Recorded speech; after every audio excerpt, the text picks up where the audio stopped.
محکمہ special education Gujranwala کے زیر اہتمام سالانہ ڈویژنل اسپورٹس گالا 2026 کی پروقار تقریب تعلیمی بورڈ کے گراؤنڈ میں انعقاد ہوا، جس میں خصوصی طلباء نے اپنی صلاحیتوں اور عزم کا شاندار مظاہرہ کیا۔ یہ رنگا رنگ تقریب نہ صرف کھیلوں کا مقابلہ تھی بلکہ حوصلے، محنت اور انسانیت کی خوبصورت امتزاج کا ایک زندہ ثبوت بھی بنی۔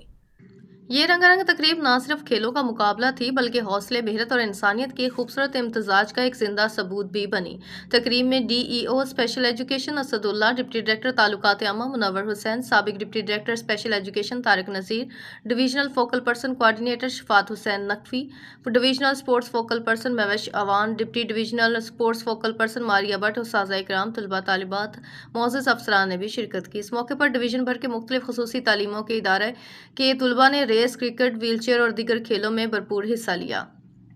D E O special education Asad اللہ اور ڈپٹی ڈائریکٹر تعلقات عامہ منور حسین نے کہا کہ خصوصی تعلیم کا مقصد صرف کتابی علم دنیا نہیں بلکہ طلباء کی پوشیدہ صلاحیتوں کو ابھارنا ہے تاکہ وہ معاشرے کے فعال اور باعزت شہری بن سکیں۔ تقریب کا افتتاح مہمان خصوصی secretary board of intermediate and secondary education Gujranwala professor Rashid Ahmed Butti نے کیا۔ انہوں نے کہا اسپیشل بچوں کی کھیلوں سے اس قدر عمدہ پرفارمنس یقیناً قابل مبارکباد ہے۔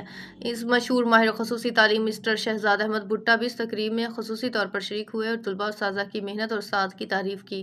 کوآرڈینیٹر کھیل اسپیشل ایجوکیشن مسٹر عرفان نے بھی لاہور سے خصوصی شرکت کی اور تقریب کے نظم و ضبط کو سراہا۔